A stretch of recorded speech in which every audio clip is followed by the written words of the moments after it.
All right, so we have seen everybody today except for Mike at the end, who's going to give his talk very shortly. But this is our panel on heroism during disasters.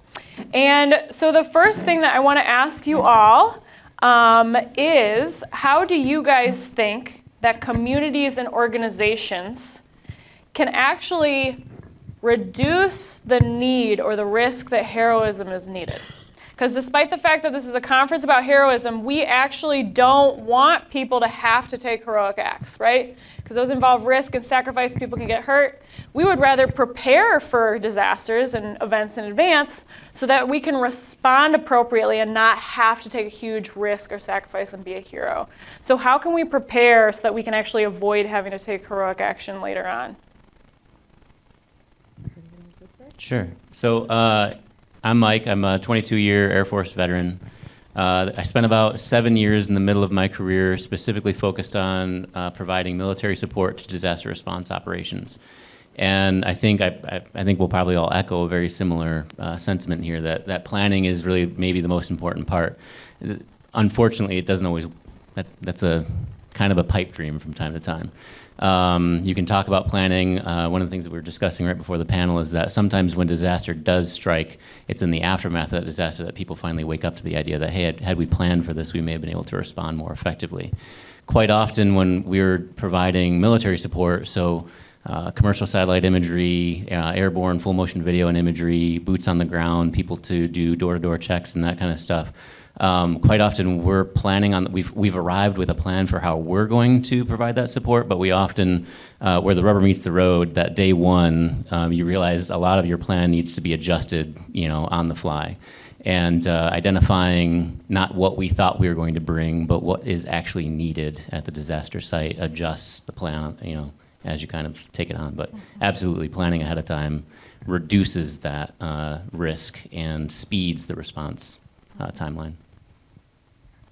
Yeah, planning is definitely important. I think the question going to what can communities and individuals do, you have a limited amount of authority in either high-level planning for the response or in what's called prevention and mitigation, so putting in the dam, clearing out trees, whatever, to reduce the risk.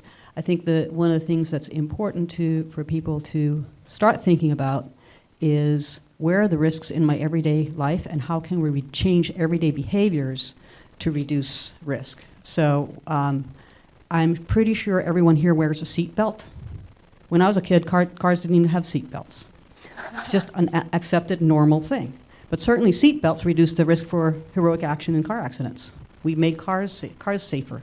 So there's that, how can we make everyday existence and disasters safer and prevent them, but how can we also change everyday behaviors so they will prevent things from happening and serve us well when it happens? Yeah, so I kind of agree planning is a huge role, but another one that I think I would toss in there is education.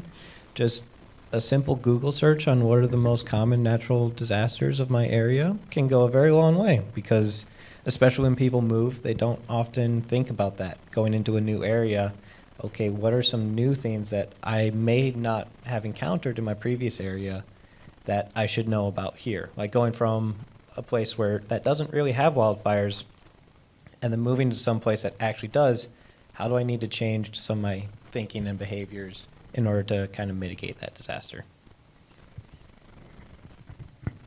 The biggest challenge that always happens when we're dealing with a disaster, or even a pretend one when we're exercising, is that we don't think about the things that we don't, like, unless we see something in the news or covered in the media. There's so many things behind the scenes that are going on that you're not hearing about. You never will hear about unless perhaps you go there and volunteer. But so communications is key to be able to make sure that you're letting everybody know what they need to do. I'm talking about when you're responding to a disaster. So making sure that you're communicating to all of the publics, and which ways are you communicating with them? What are you telling them? Especially if it's evacuation orders and things. Those things need to be made up well ahead of time, so that when something happens, you can just pull it out and use it. So that's all with exercise and training people to be able to have that aptitude. And I think that's it for now. I wanted to ask Suzanne, not Suze, Suzanne, specifically about, because yesterday you talked to us quite a bit about improvisation and also about spontaneity. But we also just talked about how being planful is very important for disasters. And we said that it's a pipe dream. So what is it? Do we need to be planful? Do we need to be spontaneous? Do we need to be huge, improv people? Where does improvisation come into that planfulness? The answer is yes, you need to be everything. The reality is there's sort of two parts to disaster management and response system if you think about it. There's the formal response, the pre-planned response, and that's when most people talk about disaster management and how do we do this, this is how you're supposed to do it. Get in there, get trained, have your plan, have your kit. The reality is that most people don't have time, and they don't have the extra resources, time. So most people are going to, at best, go through minimal training. So then the question comes, how do we prepare them? How do we help them to prepare? And I think that's one of the places where improvisation comes in. Can we get them ready to take action, to understand how to improvise safely? And then eventually, we need to get those two systems to merge. Right now, the planned responders come in and they don't want those civilians who are doing it all wrong, I literally had people tell me this, make them stop what they're doing. They don't know what they're doing. It's like, excuse me, these people are out of their homes and helping themselves and doing the best they can in this situation. What do you mean don't stop? Don't, make them stop. No one's here helping them. They're doing what they can. So how can we integrate those two? We need those three parts of the system, right? That planned, do your thing, train, yeah, we're on it, improvised, and then how can we leverage each other? And as Mike said, even the planned response, half of that is improvisation from the basis of a plan, and because you have, just like a good improv theater, it's not total free-for-all. You have techniques and processes that you're used to. And so there are sometimes big world events that can alter the way we perceive disasters. I feel like maybe 9/11 was one of those events, and that altered the way we thought about homeland security on kind of a national scale, but also everybody in the world, I think, was thinking more deeply about that. But COVID, most recently, has maybe really altered how we view disasters. And do you guys have comments on how the pandemic has shifted the way you guys view disasters, or the way disasters are, the theory behind how disasters are taken on or approached? Sure. Okay, so also a thing that we kind of mentioned right before we came up here to the panel, the global impact of the COVID-19 pandemic was, I think, despite the tragedies surrounding it, it ultimately acted as a very educational and informative event for communities, small and large. The biggest issue that we had always kind of run into when I worked disaster response out of the Florida Air National Guard and then out of National Guard Bureau was kind of, to our earlier point, applying our pre-planned idea of what might be required to the realities of the situation as it unfolds, having never really given much thought to a pandemic to start with. We're thinking about wildfires and flooding and snowstorms and hurricanes and whatnot, and so trying to adjust the rough edges of that plan to a pandemic response, mitigating risk to responders, because putting them in harm's way by the simple act of responding, you're putting them at risk of contracting COVID. So I think you've got three kind of layers there. You've got the responding agency, then the interagency. Communication becomes an issue there because we sometimes speak different languages, and then the responding community itself, the untrained masses sometimes that are trying to do the right thing and trying to do the best that they can. And I think that having to filter all of those thoughts through an entirely new paradigm of pandemic response as opposed to standard quote-unquote disaster response did two things. One, I think it prepared us better for future unexpected situations, and also opened up everyone's ideas to I mentioned this, when we finished responding to Hurricane Sandy that impacted a number of states further up the eastern seaboard than initially anticipated. It became a buzzword in the aftermath that if you said, we need to fund this project or build this plan so that way when the next Sandy happens, we're ready. Saying the word Sandy, you got people to start nodding north since the light bulb would go on. And now post-pandemic, we're seeing that as well, that, oh, okay, yeah, this is actually is a thing that we need to put some forethought and some, lay the foundation and spend the money up front in order to reduce the risk and reduce the cost on the back end. Yeah, I find that unfortunately, our communities, including our governments around the world, were forced to figure out what to do, even though, and I know for sure because I worked on the first pandemic plan of the United Nations in 2005 to 2007. And so that seems like forever ago, doesn't it? It is forever ago. But we were planning for it. We knew there was going to be some kind of big bird flu or whatever that was going to hit us, but nobody would listen.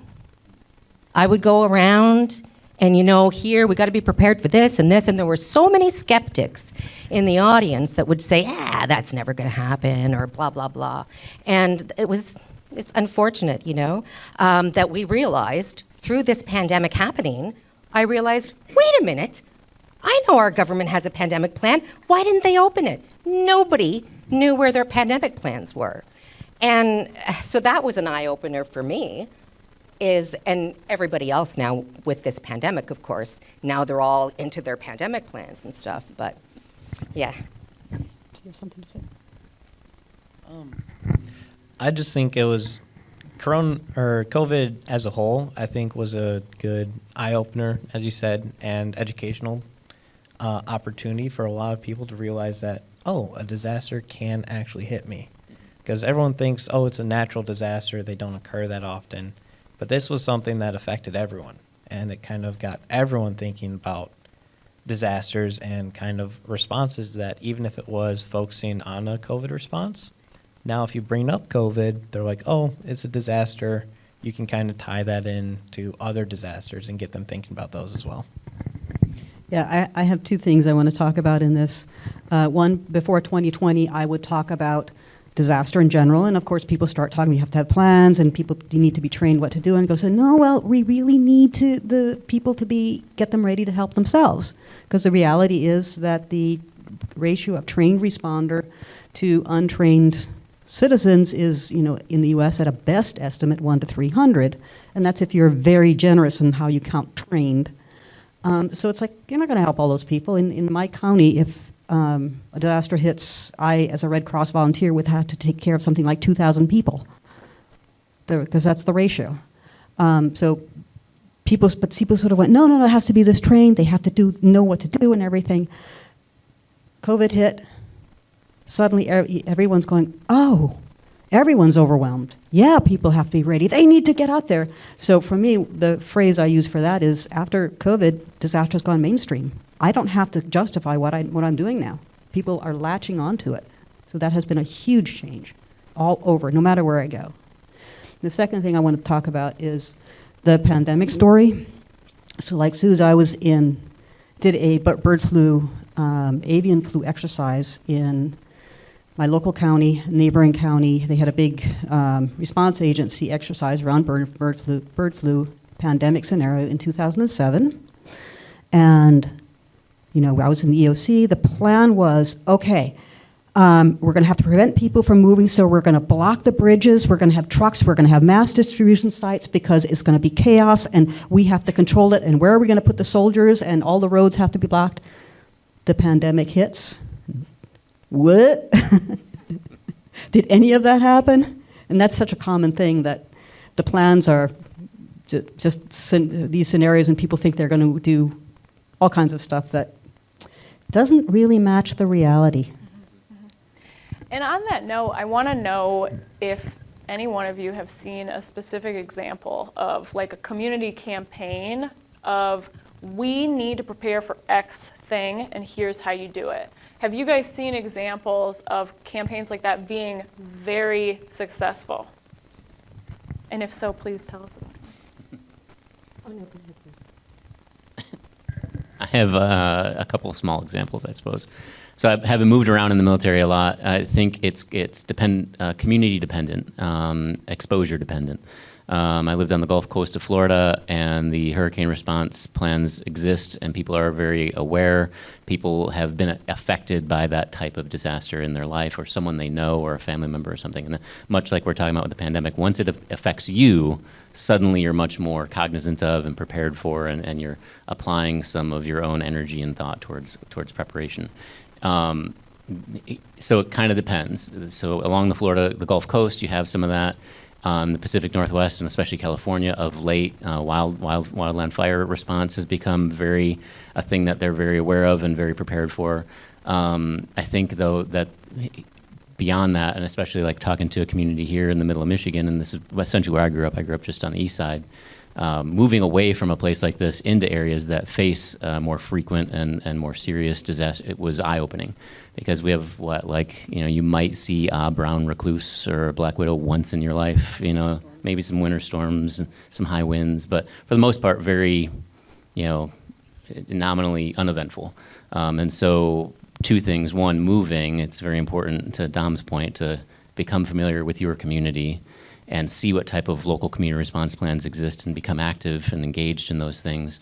And then two, to contemplate if you're going to volunteer to support a disaster response outside of your community. Say there's a large hurricane and you want to hop in some cars and carpool down to the coastline and help out. Educate yourself before arriving as well, because if you're not accustomed to it, you're going to be entering into a situation that you're not necessarily prepared for. So some communities do it well, some not so much, and sometimes it atrophies, if time goes by between events.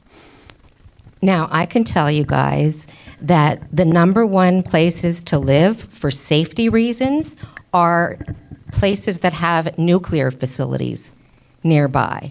And that sounds crazy because it sounds like it should be the opposite, right? But it's because every single one of those communities in Canada that have a nuclear facility within 10 kilometers of range, they have a wonderful campaign that the community, along with the nuclear provider, along with the local companies, get together. And I've lost my train of thought on that, but that's what I have for that, is nuclear facilities plan very well, so they make their communities prepared ahead of time. They have a campaign every year in one of these communities where they go door knocking and they bring KI tablets and anything that if a nuclear reactor, something did happen, they bring them like gift baskets. When you move to the community, you get a gift basket that gives you all the information, what to do and how to exit and evacuate if you needed to.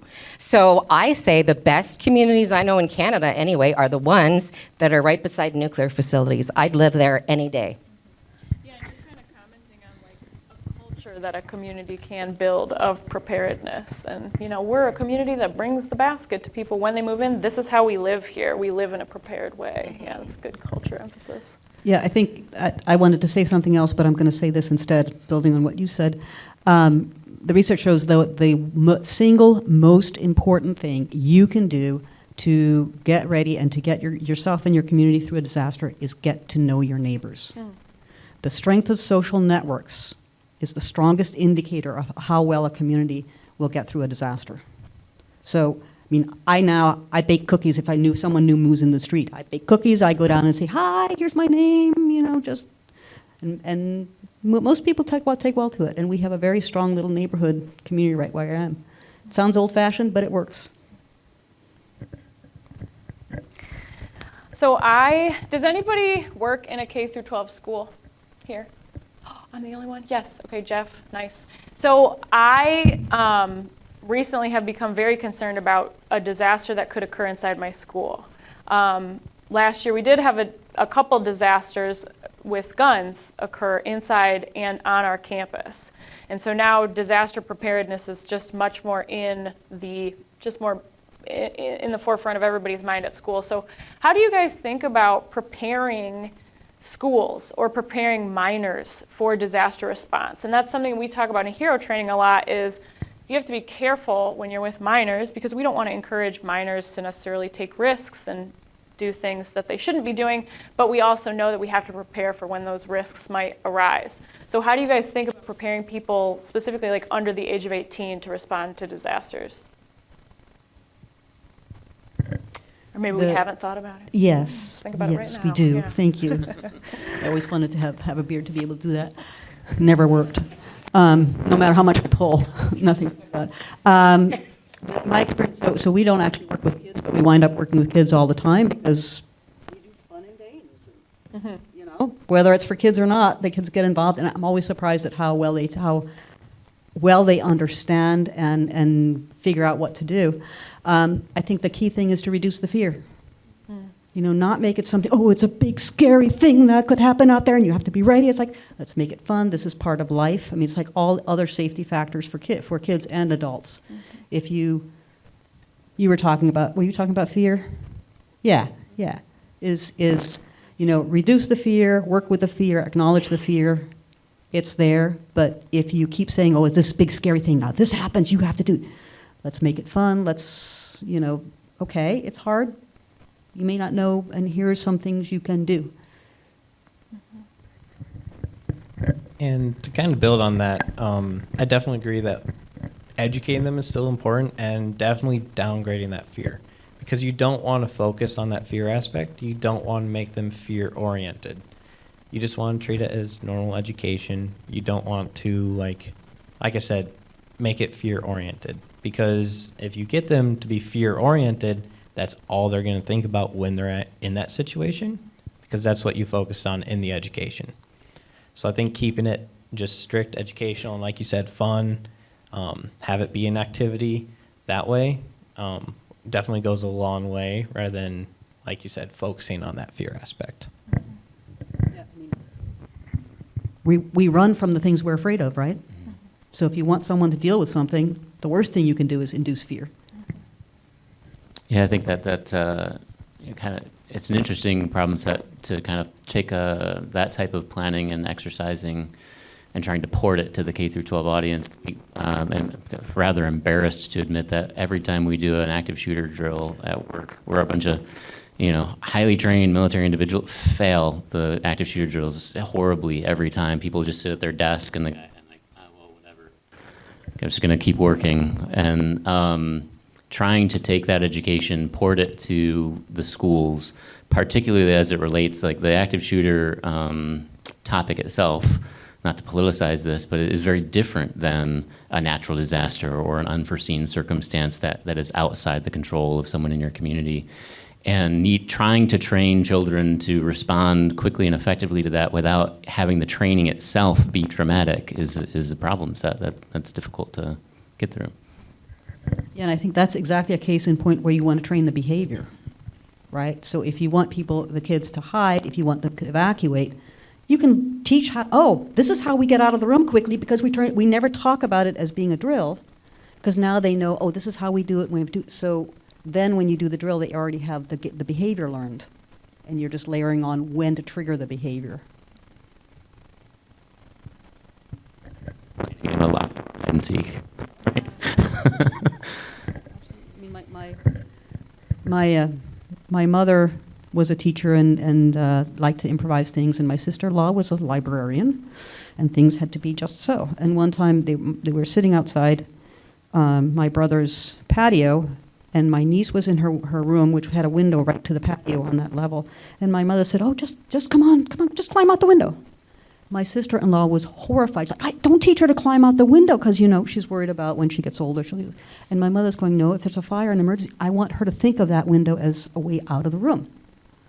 So, it's how do you train that thinking? Awesome. Thank you for that, guys. I am wondering if you guys, as professionals, have started to run into climate change, and if that has started to become something that has affected your work, and if so, in what way? We pretend to. I need to think about that first, though.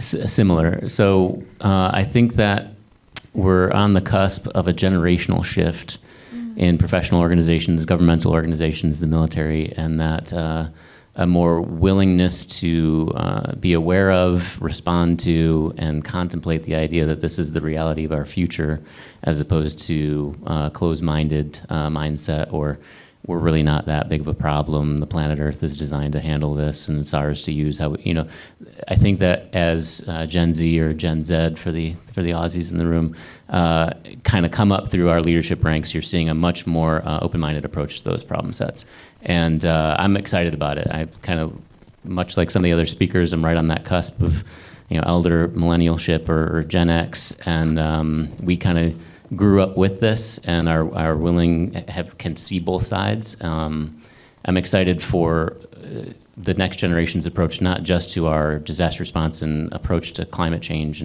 and taking proactive action instead of reactive action in that arena, but also just their approach to leadership, inclusivity, and how they handle people is just wonderful to see. The airmen that are coming up behind me, I'm extremely excited for them becoming the leaders who are taking care of us in the future. I know, like, for at least Michigan Wing, for Civil Air Patrol specifically, as we're preparing because Michigan sends a lot of airplanes to, like, Florida for pictures and stuff. But we're kind of realizing that airplanes are a little expensive to fly, they break, and they're very expensive to fix. So Civil Air Patrol is kind of pivoting a lot towards using drones, because those are a lot cheaper to fly. And like you said, you got a lot of Gen Z coming up, and we all know how to play video games. And flying a drone is very similar to playing video games. There's just a few more rules you have to follow. And they're definitely trying to pivot onto the drone and then the leadership aspect of actually interacting with the people, and kind of pulling back a little bit on, like, the ground team stuff that I was primarily focused on and stuff like that.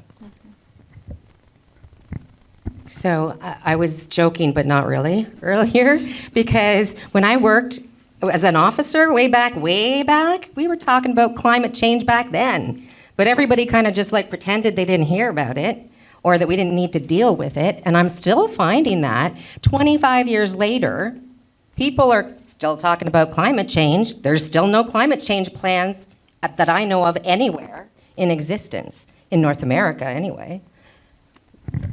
Yeah, I see. What I'm getting is there's a conflation between climate change and disaster. So I get a lot of requests from climate change people. Can you come talk to us about this? And the question is, a lot of my work is really around sudden onset disaster, where something happens and we have to deal with it, versus climate change, which is what's called a creeping disaster. It's slow, and so the approaches to deal with it are quite different. They can become conflated because, yes, because of climate changes, we're seeing many more disasters, and there's kind of an overlap there. And that's so it's, for me, it's how do I leverage that? When I get sucked into, can you do this climate change stuff? It's like, well, this isn't really appropriate for that longer term. You want to talk to leadership, change management, not improvisation and flexibility. And I think all of you have had opportunities in your work to kind of drop into disaster scenes and to be helpers. Do you have any wisdom to share with us about how to be a good helper? Because in my lifetime, I've heard a lot of people talking crap about FEMA and how FEMA does not get there in time and stuff. So tell us about how helpers from different areas or outsiders can help effectively. I would say be a volunteerist. The next time you have vacation time, instead of going to Barbados to party, maybe find somewhere that just went through a horrible disaster and go there and find the organizations that'll set you up to volunteer based on the skills that you have, that you let them know. So pick your place. You could even, right after Sandy, I was going to New York every second weekend to help rebuild with them. And what you see when you do that, and I sent myself there and figured out who I'd contact. But once you do that and you actually are like talking one-on-one with survivors and people who are going through it, that's the only time you're really going to appreciate it, unless you've been through something as well. I both agree and disagree with that. Because I agree, try to do something, try to volunteer, and the key part there is hook into organizations that are working, make sure you work with people on the ground. A big problem that happens in what's called the disaster after the disaster is people who just turn up and try to do something, and they wind up clogging up roads and just cause increased problems. So the key is work with people on the ground who have connections, whether it's a local organization, a church or something that knows what's going on, or it's Red Cross or something. And just to your point of people complaining about FEMA and Red Cross taking time, and they're large organizations, agencies, there are legal issues. These are not as organizations that can deploy overnight, and people have that expectation. FEMA Right? was never That they designed are, that way. yeah, FEMA was never designed that way. Red Cross has, you have 4 hours for a local, like a house fire or something, 72 hours for something larger to get out there. Because you have to mobilize, you have to make sure of legal issues, you have to, Red Cross has to be asked to come in. So when I was in Rockport, everyone is complaining, why isn't Red Cross here? Red Cross kept asking, Rockport, we'd like to come in, we'd like to provide services, and they never got the okay to go ahead. So there's disconnects like that. I forget what the question was, but So echoing the same, yeah, they, as everyone's probably reasonably familiar, the military loves our acronyms. We call that JRSOI, Joint Reception, Staging, Onward Movement, and Integration.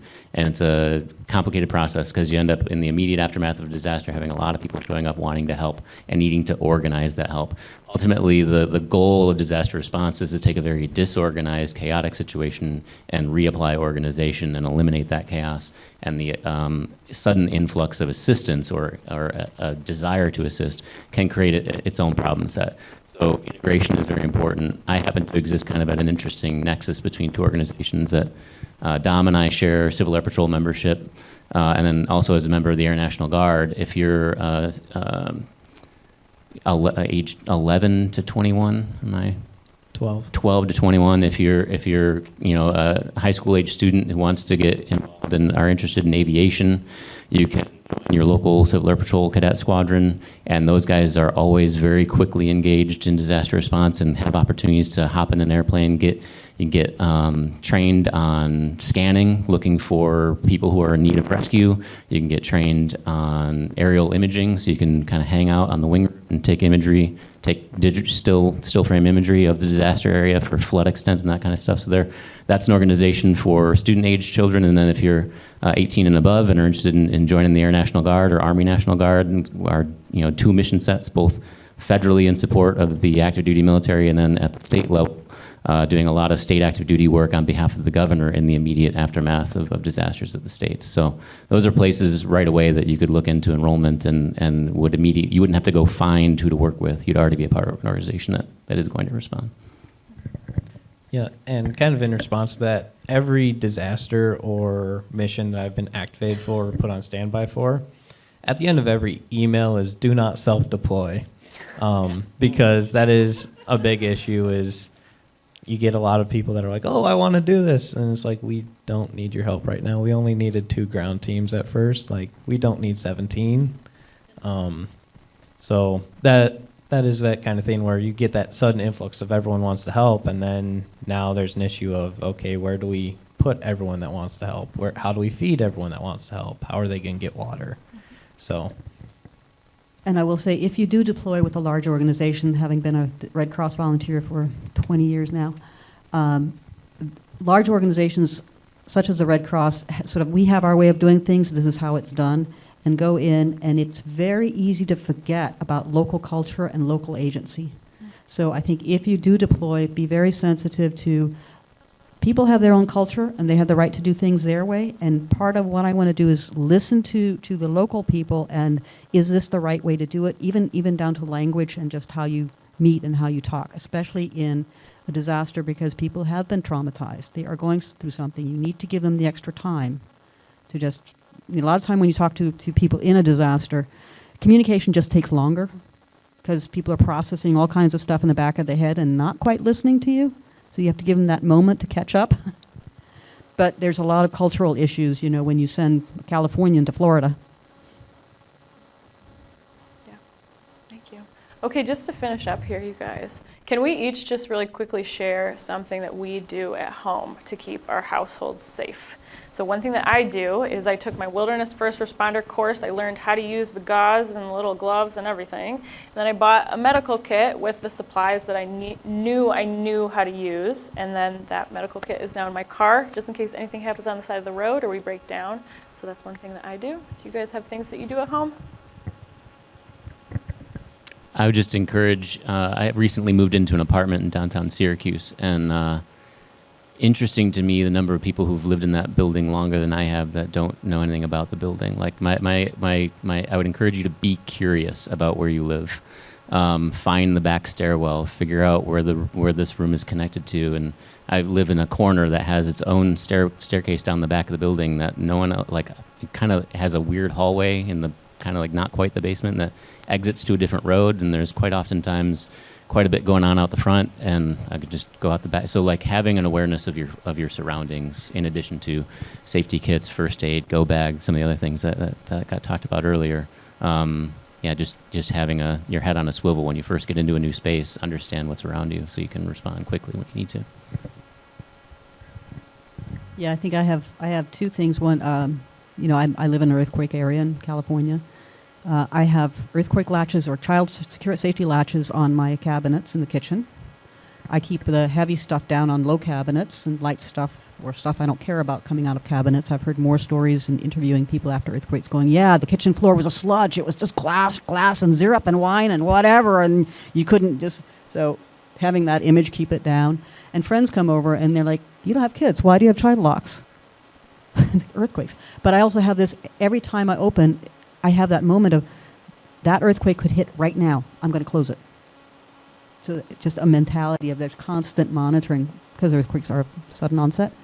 And then, as you said, I go to a hotel. I take the stairs in the hotels. One, so I know where they are, and two, because I need the exercise. Kind of the same thing. I have a wilderness first aid kit in my car right now, and I normally keep my 24-hour gear in there.